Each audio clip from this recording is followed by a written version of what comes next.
Hi and welcome to the Dee-Brief show. We're going to be live in about 2 minutes. Look forward to seeing you.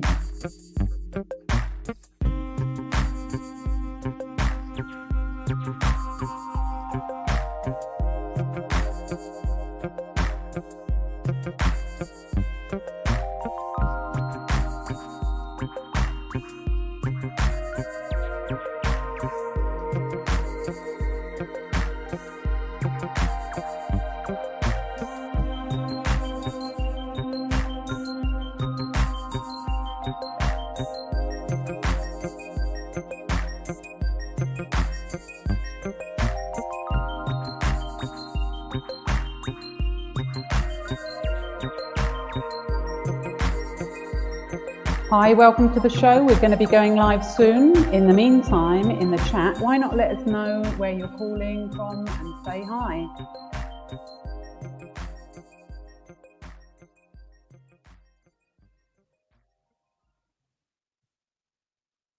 Hi and welcome to the Dee-Brief show. I'm joined by Dani Busseni, and I'm so pleased to see you, Dani. Lovely to see you. How are you? I'm great. Thank you so much for having me here. Super excited. Thank you Brilliant. for the invite. Welcome. Well, we've got a few minutes till we go proper live, but in the meantime, where are you dialing in from today? I'm in St Albans, so I'm dialing in from St Albans today. Lovely. Sunny St Albans. Nice. I'm in the Isle of Wight today. You know, the Dee-Brief show has never actually been from the Dee-Brief show studio. I'm in the Isle of Wight, so it's a little bit echoey. I don't know if you can hear it because I'm in an old post office co-working space. So, but gorgeous. Yeah, so I keep on bringing the Dee-Brief from different places. So one day I'm going to be back in the Dee-Brief studio where I should be. So thank you for joining us live. For those of you joining us live, please do say hello and put your name and where you're calling from in the comments. We'd love to hear from you. I'm delighted to be joined today by Dani Busseni, and she is an expert in she's a customer expert. She knows all about commercial relationships. So she's going to be sharing some of her wisdom with us. So I know you're a conference speaker, a category leadership specialist, and you've worked with some, maybe all of the UK's biggest retailers. So welcome, we're really pleased to have you. Tell us a little bit about your journey. How did you get into this and where are you now, if that's okay? Right, so my journey started on the shop floor. So I started as a part-time worker, as you do as a student in a shop, and absolutely fell in love with retail. Really exciting to see how a product gets from a lorry on the shelf, on a basket, in a trolley, on the table, and in our tummies. So that's super exciting. So that's how I started my career. When I finished my studies, I went to work for Sainsbury's head office, worked in their insights team, and that's where my love for category development, relationships, understanding consumers, shoppers, manufacturers, retailers really came to fruition. And that's how I ended up here. Fantastic. So for those that don't know, what is category management? Let's assume people don't know about the shopper and the retailer and haven't worked in fast-moving consumer goods, FMCG. What's category? Okay, category is a group of products. So you can have the cake category, the biscuits category, the teas, the coffees categories. And category management is about the strategic thinking of those group of products. What goes on shelf, how it gets displayed, what do we should create to make this category bigger in 10 years time, what shoppers, what consumers, what retailers are looking for, what's the new thing in the world of coffee, for example. You know, at the very least, people are going to never shop the same again. They're going to now go into the retailer and go, oh, there's been loads of planning behind where this Kit Kat is on the shelf or where this fondant fancy is on the shelf, aren't they? They're going to be thinking about things differently, which is fantastic. So the reason I really wanted to talk to you about this and be our customer expert for people, even if they're not in category management, but everybody has customers and clients that they could improve their relationships with, presumably, and if they want to, that's great. I know that retail buyers are tough buyers, and I thought, well, if we get your expertise, you can give us some tips that we can use across all sorts of categories, right? Maybe not everything is exactly the same, but if you can do it, then we should be able to do it. So just give us a little bit of insight as to why retail buyers are particularly tough cookies. Well, they are extremely trained and strategic individuals. They are individuals trained to get results. And our roles in manufacturing is to work with them to help those results, to have common great growth results. And it's a very FMCG, the clue's in the name, fast moving consumer goods. So literally things sell. I remember when I used to work for Burnham Matthews, we sold fresh meat, and literally we were discussing with the retailer that afternoon what price label would go on the fresh turkey. So it really is super fast, right? Whereas some of my customers, their lead time might be years, decades, even if they're making a piece of kit, or it could be slow moving, very slow moving, but fast moving has got to be even more important to have those relationships, right?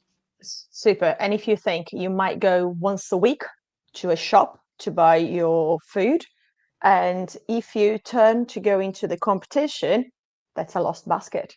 That food is not going back. That basket value is not coming back to my till if you've got to my competition. So I have to make sure that I am attracting you week on week and repeating and keeping you satisfied as a shopper in my shop. And as a retailer, I work with the manufacturers for that. I would work with the manufacturers for that if I were a retailer. Yes, so you aren't a retailer at the moment, but you have been in the past. You've been both sides of the fence. You've also got that insight that you're going to bring us from both sides, if you like, aren't you? Absolutely, yes. So fantastic. It's good to have been in both sides. Let's start picking your brain then. So tell me, what's the difference between selling to a customer versus partnering with the customer? What do you think the main difference or differences are? Right, I love this question. It's deep in my heart about this. So when you talk about selling, it's a 50-50 chance. I've got this pen. I'm here, Dee. I can sell it to you. I'm offering this to you. You might say yes or no. You will only say if you need a blue pen, right? But if you don't need a blue pen, there is nothing that I can do. So it's a 50-50. It's a sale lost if you don't need it. When I partner with a retailer to offer their shoppers what they need, is about starting from the zero, from the beginning. So what are we trying to achieve? What are your customers, Mr. Retailer, looking for? What is your strategy? What do you want to achieve? What is our strategy as a manufacturer? So I talk about this love triangle, which is the shopper, the manufacturer, and the retailer, because we all work together in order to sell better products to the shoppers. So you spend a lot of time in customer insights, right? Research about the customer, finding out what they want, and then you, I assume the retailer does that as well, but somehow you add value to that. How do you add value to that? Because the retailer must have information as well. Where do you add the value? We work together. We share our findings, and we work in a, I think in English you say sing from the same hymn sheet or something on those ways. Yeah, but we understand each other. We are very open on our communication. We create and build trust with the retailer. We have common objectives. And when the objectives are not common, we find a common ground, a common way to achieve both objectives. But in the heart of everything that we do is the consumer and the shopper, because there is no point to put a product on the fixture that's not really interesting to the shopper. And even if it is interesting to the shopper, if the consumer doesn't eat it, they're not going to come back. So there is no repeat rate there. Tell us a little bit about the difference between a shopper and a consumer, just so we understand fully. Right. Okay. I love this question. So when can be physically the same person or different people. However, let's going to talk about when it's the same person. So if you think of yourself 9:30 at night eating a chocolate, watching your favorite TV program. Dani, you've been spying on me. I've known you, Dee. Exactly. So basically, that's the mindset. The mindsets are different. So that's your consumption mindset. It's highly emotional connection there. When you are in your shopping mode, Friday afternoon, I don't know if you're going to do your weekly shop this afternoon or if you go tomorrow to do your weekly shop, you are in a shopping mindset. So you've got possibly a shopping list, either written or on your head, and you are in a functional way. So I need to talk to you in two different languages, one when you're consuming, one when you are buying. And I need to be relevant to you of that. Yeah, so for people that aren't in this category, this is a little bit like the B2B world. So if our listeners sell to a customer and then that customer sells on, it's the same sort of thing that they need to understand those steps. Like, so don't just, you don't just have your marketing package or your message for the customer. If you give it to their customers as well and understanding the whole journey, I guess, is it? Exactly. That's a great point. It's understanding the journey, what I say, the chain, and every single point on that chain and everybody that is involved. Yesterday, I was with a manufacturer training them in category leadership. And the interesting thing is we were talking about wholesales. So the manufacturer sells into a wholesaler who then sells into independent shop owners who is going to sell into the end shopper. So it's understanding the whole chain. So as a manufacturer, I need to provide a solution to the end shopper, bearing in mind all the different points of connections, communications, and influencing that will happen. Yeah, so it might not be a shopper, but it's the user of the product, for example, who's using the scanner. Yes, so they might be selling scanners, and it might be the person on the checkout using a scanner. That's the person that is going to cause the problems back up the chain if it doesn't work or if it's difficult or whatever. That's really relevant, isn't it? So your expertise is one of your superpowers is really getting inside the mind of, well, the customer, right? We're talking about the customer, but presumably then getting inside the mind of each of those people along the chain. How do people do that? If they want to think more about other people, if you like, and be a superpower themselves, how do they go about getting inside the mind of the customer or whoever's head? Right. First thing is about curiosity. It's about, as a category specialist, curiosity is your keyword. It's either curiosity about consumers, shoppers, retailers, working with people. It's about understanding what people are looking for. So last week you had Adrian in the show, and I use a lot of the learnings from her about understanding emotions behind what we are saying. When you say something based on people's reaction, just dig deeper to understand. It's all about understanding, clarification, and then providing the solution.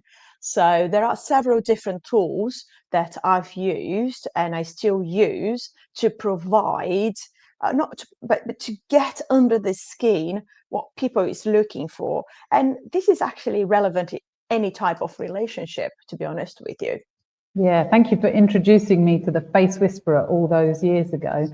I know, you've worked with her a lot, so thank you for that. She was on last week's show, so if you haven't watched that show, listeners, please do. She's amazing, isn't she, talking about what's on the face? Brilliant.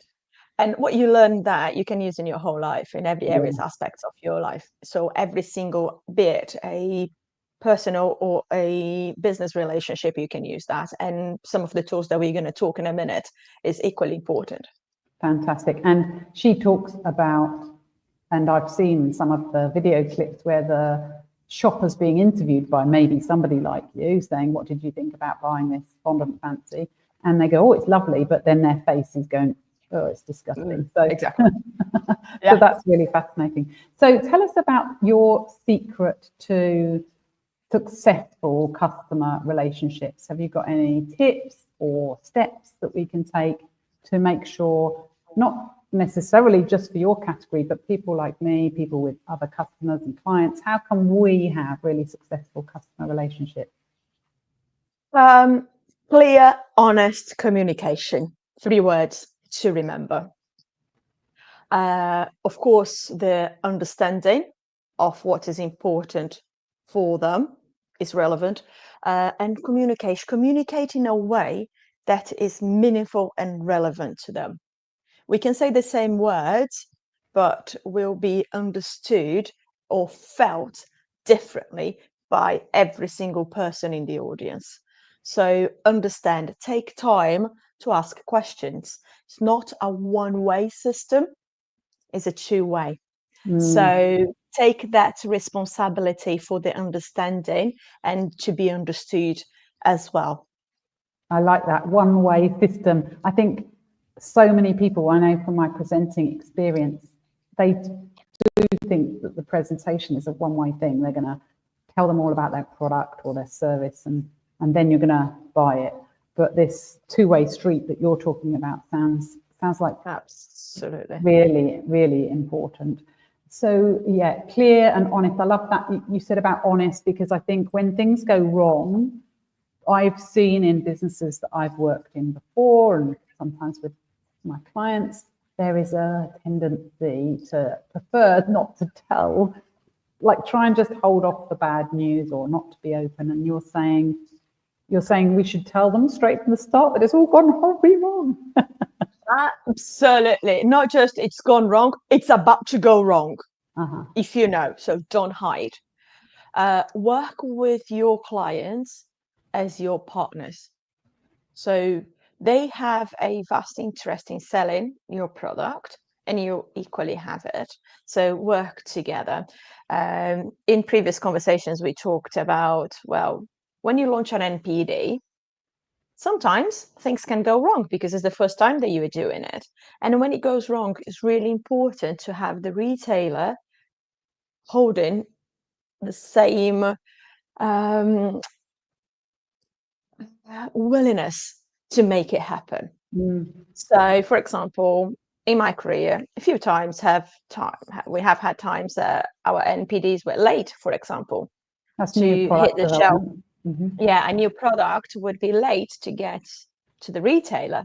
And by having an open, clear, and very honest communication with the retailer, we were able to offset that by giving more space to existing products, working together with the retailer to create a promotional program that would not create issues with the category sales. So it's all about that very, very early communication. Brilliant. Yeah, and I think that's so important in any relationship, but the temptation is to not be open and honest because people are scared, or maybe they hope it will get fixed before the customer finds out. But yeah, any tips to feeling safe to do that, Dani? Feeling safe would be building the trust, right? Because if you trust the people that you're working with, you are prepared to work with them in good and bad situations. So this is about work before it goes wrong. Build the trust so that if it goes wrong, absolutely. Yeah, it's building that trust. So understanding what is important to each other and recognizing that. And asking good questions, like you said earlier. Hey, listen, I've hogged all of the stage. I've got more questions I'm really interested in asking you. But I must just say, if you're watching live, please do feel free to put into the comments any questions you've got for Dani, and she will do her best to answer them. So feel free to tap away anytime. You don't have to wait for me to finish asking a question, and we can come to them when we're ready, when it's appropriate. So please let us know any questions you have if you're listening in live. So in the meantime, it doesn't look like there's anything pressing and everyone's understanding everything at the moment. Brilliant. So in the meantime, tell us, you've been on both sides of the fence, so to speak. So as a supplier, what do we get wrong? Is there anything obvious that we always get wrong or often get wrong? So we will get things wrong, right? We are not perfect, but I would probably say the mistake that I see happening again and again and again is that believing that as a manufacturer, what I have or what I have created is exactly what the retailer is looking for. Of course it is. Of course not, Yes, but my machines only make this thing, Dani. Absolutely not. No. It could be part of it, but I've seen again and again, okay, we are going to go to the retailer. It is our once a year opportunity to download everything. And there we go, 2, 3, 4 hours of PowerPoint presentations with everything that we created, which is absolutely beautiful product, but might not be relevant to the retailer strategy, to the retailer shopper. So back to our example, if you don't need a blue pen, there is no need for it. There is no usage. So it is about the consistency. So, and the point of contact, continuous point of contact. One thing that I love when I build relationships with retailers is I provide relevant insights to them it's like in installments, on a weekly basis, on a monthly basis, building that trust and having points of contact along the year. So it is not a sprint, it's a marathon, if I were to say. So you give them like tips on their industry or updates on the latest thinking. Is that the kind of drip feeding that you're talking about? Absolutely, if I feel relevant. So one thing that I do is store visits quite often. So I go into that environment and I tend to make a comment, send an email, drop a WhatsApp note. Buyers now love WhatsApps. So take a picture of something and go into a different industry.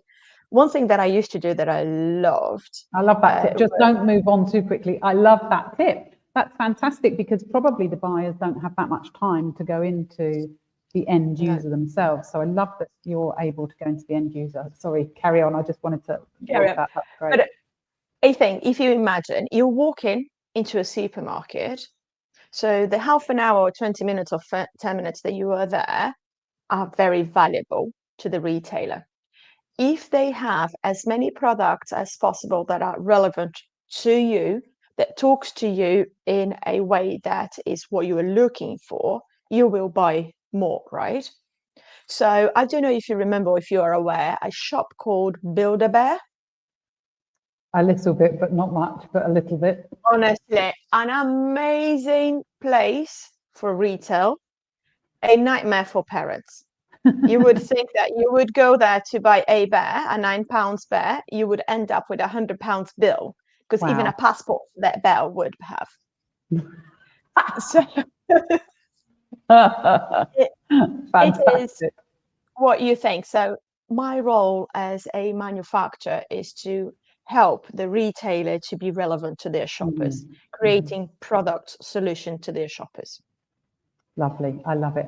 So a passion of mine and where we met. So, I mean, we haven't even told our story, but we met when I was working in marketing for Jacobs Creek Wine, and you were in category then, weren't you?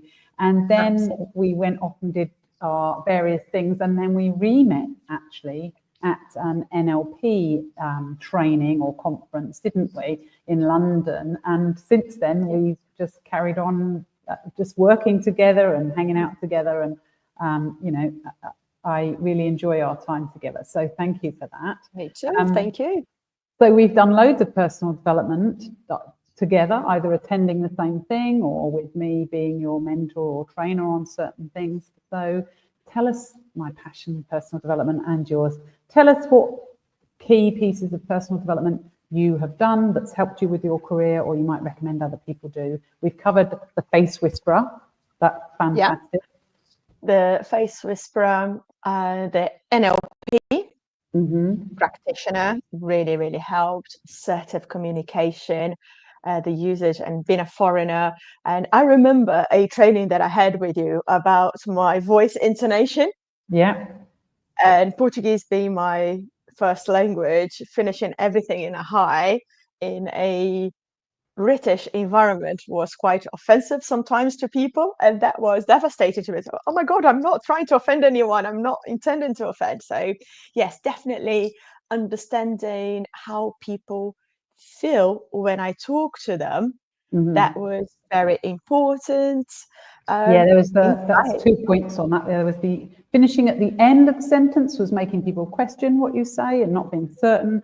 And then there was the hard, kind of like the direct end, which made it feel like a bit hard and aggressive, which you didn't realize because everybody talks like that where you're from. So yeah, it was about softening that a little bit, which was a bit more acceptable to the British language. Yeah, so we talked about that. And for those that don't know, NLP is neuro linguistic programming.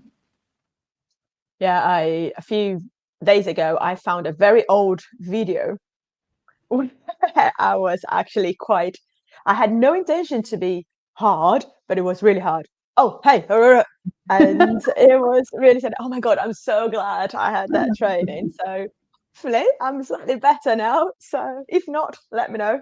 We're all better. We're all improving all of the time, aren't we? And carry on. I was going to say insights. The colours insights so good too. I got my bricks here somewhere. Have you? Insights discovery frame. Yes.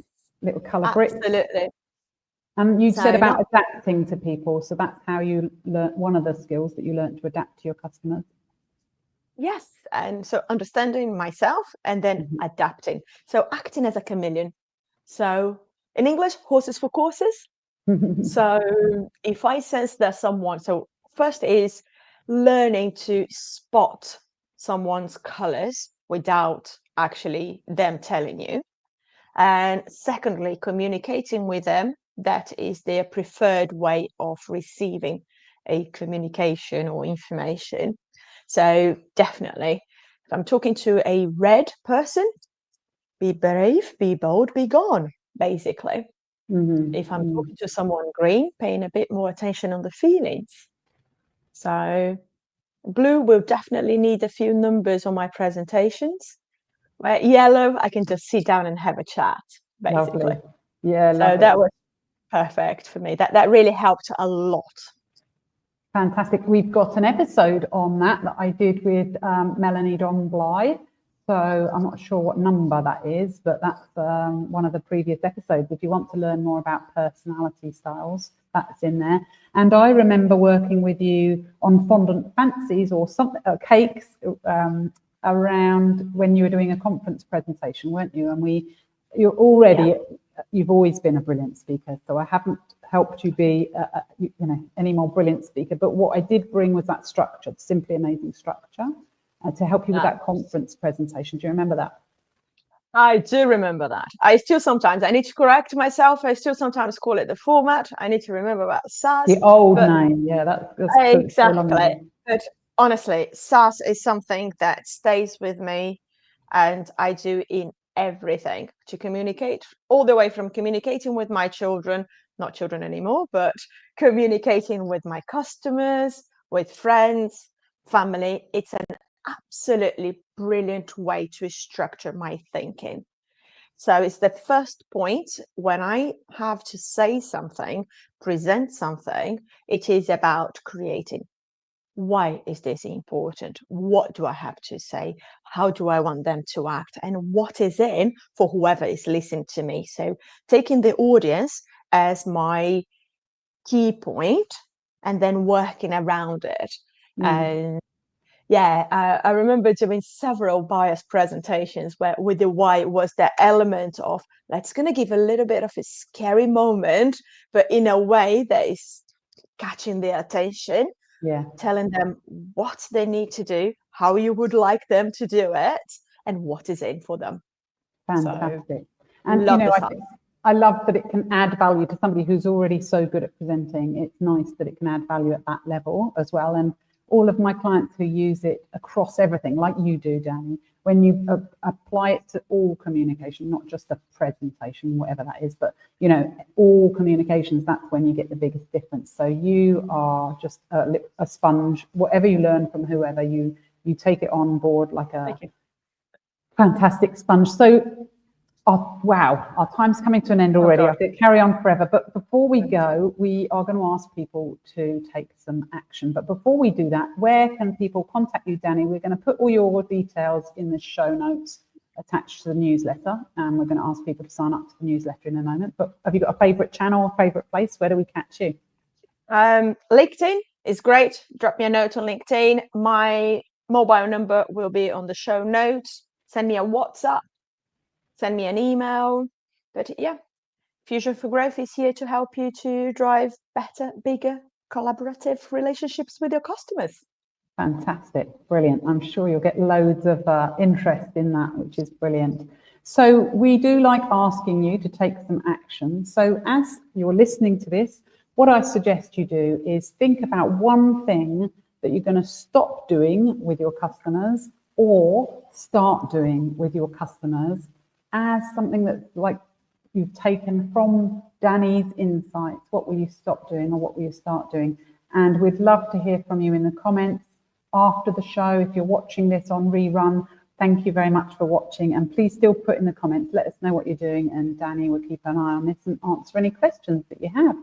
So please do sign up to the newsletter Dee-Brief, the Dee-Brief newsletter. What you do is you scan the following barcode, and then you'll be able to get all of Dani's information. We're going to put some show notes in, and we're going to tell you about the upcoming next Dee-Brief as well. And if you've enjoyed this one, please do share this with the rest of your team, with your family, with your friends, with your colleagues, whoever else would benefit. Please share this show, share the link, share the newsletter. We really do appreciate your support. And next week, we're going to be talking about virtual or hybrid working. Does hybrid working work? And that's with Dr. Gwen Sterling-Wilkie, and she has got a doctorate in this sort of stuff. She's written 2 books. She knows everything there is to know about virtual working and how that will be successful or not successful for you. So it's a really topical a really topical subject to talk about next week. So please do join us next week, and maybe Dani, you're going to join us next week as well. Perhaps it'd be lovely to see you there. I'm here again, 11 o'clock. Great, 11 o'clock. And we look forward to seeing you there next week. And in the meantime, so we would love to thank you, Dani, for your time. Thank you so much for joining us. And any last things that I haven't asked you very quickly before I say goodbye? Is there anything that I haven't asked I should have asked you? Not questions, no. Thank you so much for having me, and be curious, ask questions. Love it. Thank you, Dani. Really appreciate your time. And if there's anything else, we'll pop it in the show notes. Thank you for coming, everybody. Bye. Bye. Thank you.